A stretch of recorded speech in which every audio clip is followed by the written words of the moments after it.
Swiggity Swoo writes in and asks, do you miss angry Kratos? Now, hear me out. Okay. Yeah. Hear him out. Swiggity's got thoughts. We all have thoughts. Swiggity says, now hear me out. And I am role-playing as Swiggity. We can all agree that the original God of War titles featured a Kratos who wasn't very relatable. We all know that in 2018, the reboot of God of War was a breath of fresh air and a bold new direction for the series, which paid off. But it's now been 4 years since that game came out. I think 5, right? And I'm beginning to dread... No, 4. I'm sorry. Beginning to dread the idea of playing through a game exactly 1 yard from the bald back of Mr. Kratos' head for 40 hours while he scolds his teenage son, solves puzzles by throwing his axe, and using the same weapons and moves as the previous game. It just seems so tedious to me after playing Elden Ring and not loving The Last of Us Part 2. I'm sure the story will be great, but part of me already knows where it's going. At least with Angry Kratos, you never really knew what you're in for, and I genuinely believe he was a compelling, if not cartoonish character. Am I the crazy one? No, I am 100% on board, and I have felt like, and this might be what Kyle is going to say too, that it's like we've been kind of gaslit as a gaming community into believing that the old God of Wars were stupider than they were.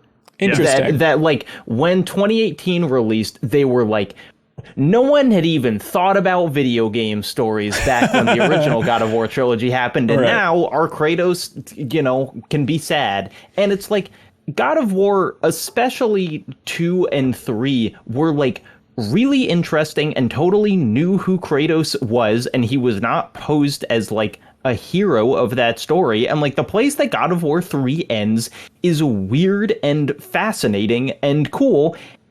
And I thought the game was more fun. So, like, yeah, I absolutely miss old Kratos. Yeah. No, Jacob, I'm glad. Like, I feel like we're a good crew to talk about this because, like, that is a thing, right? It's like a cliche. Oh, totally. Kratos is mad. But it's like the story of those games and the characterization of Kratos is really well done. And, like, he is angry. And the thing that I think those games are really successful at is justifying his anger very well. Like, I really sympathize with him and understand why he's so mad.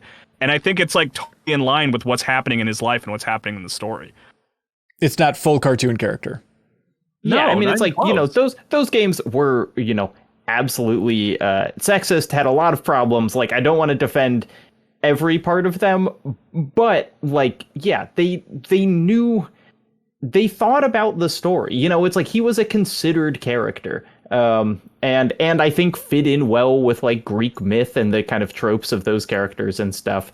So the just kind of like, well, The Last of Us is when video game storytelling was invented, and so that's what we did with the new God of War has always kind of irked me.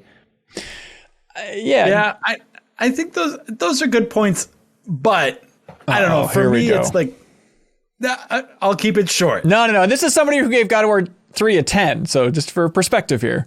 Yeah, I mean, I love those games. I think that there's something in the question about like, do you miss? The question isn't like, are there problems with current Kratos? Right. It's like, do you miss angry Kratos? Right. And for me, having like played and reviewed all of those games back in the GI days, like there is like there is a definite sense of just lack of surprise, right? The fact that you always know how Kratos is going to respond in a situation, to me, actually like undercuts some of the epic stuff that they're doing. Like some of the story moments that they're trying to go for, all of that, when you just know that Kratos is going to like shout and irrationally attack anyone who's like in front of him. To me, it just got like by the end of Ascension, I guess. Right.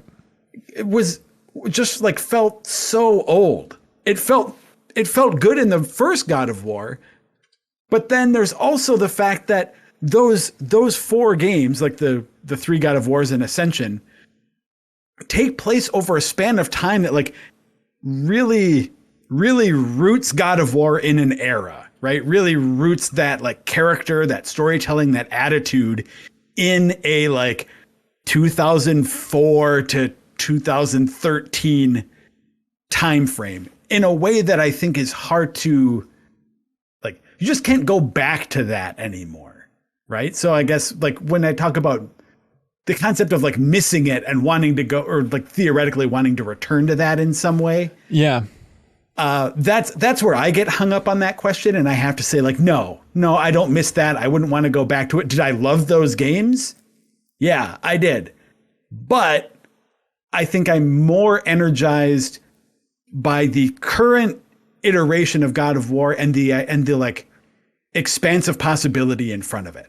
The fact that you don't always know what's going to happen in a situation. The character of Kratos is like, is not only less predictable, but like is just different than he used to be now. And I think that's there's something about that was compelling for me. Yeah. I mean, there's obviously a huge jump just in the level of surprises and discovery going into this new era of God of War. And especially the way it wraps up, it's like, okay, did not see this stuff coming, unfolding this way. This is so fantastic. I do think that the new one, bold prediction here, I think it's going to get dinged hard for being pretty similar to the old one. And especially, I think one of the thrilling things about God of War from 2018 was just how kind of reserved it was with the pantheon in Scandinavian mythology. I love just feeling like this mystery in the sense of the world. Like, I don't know how many gods I'm going to encounter. I love that it's a pretty minimal amount. And the fact that, okay, now we know there's one more game in Norse mythology. It's called Ragnarok.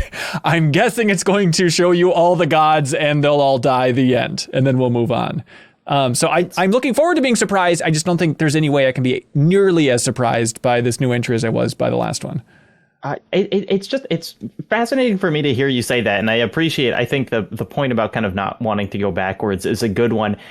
I just feel like, we can differentiate between like plot and character arcs. It's like, I knew what Kratos' character arc was going to be in God of War 2018 from before the game started. I felt like he was the most predictable character I had ever played. And so it's like, that was kind of, I lost fun in that because it was like, oh, he's going to be mean to his son at the beginning and then like nice to him at the end. Like that doesn't work for me. And maybe it's because I don't have children and so I can't be mean to them and then grow to like them. But like, someday. I really found that boring. And I think that's kind of where me missing angry Kratos comes from, is I've just seen that plot arc in other AAA video games a million times. I hear you, yeah. Because you don't like seeing people grow and becoming better people, is what you're saying. I would like them to grow in any direction other than the one exactly in front of children. That's better for you. No, okay, I get it. And it was not the compelling part of the game to me. It was to think of like, oh, he's holding his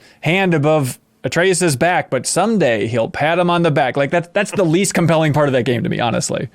Yeah, but I think there's something interesting, is that like it in isolation, I think that arc for Kratos is less interesting. But the fact that players have played, like, you've played all those games with that anger, right? You are bringing that knowledge, you are bringing that baggage with you into the game like he is. I'm not saying that necessarily like is transformative, but I think that's part of what made people connect with it so much more than it just being another story about a mean dad turns nice, is that like you were there for the mean days. Like, you know what he is. And as a player, then you get a much deeper sense of the restraint and the sort of defeat, because you have that comparison point, you know? That's a great point. Yeah. But yeah. If you thought, hey, this video wasn't bad, well, there's a whole lot more like it on MinnMax's YouTube channel. Please help us out by subscribing to our channel and checking out the MinnMax Show podcast, also available on your favorite podcast app, the best, most thorough discussion about games on the internet with the deepest dive, our monthly community trivia show with prizes called Trivia Tower, and a whole lot more. Thanks so much for your support, everybody. All you gotta do is click that subscribe button. We'd really appreciate it.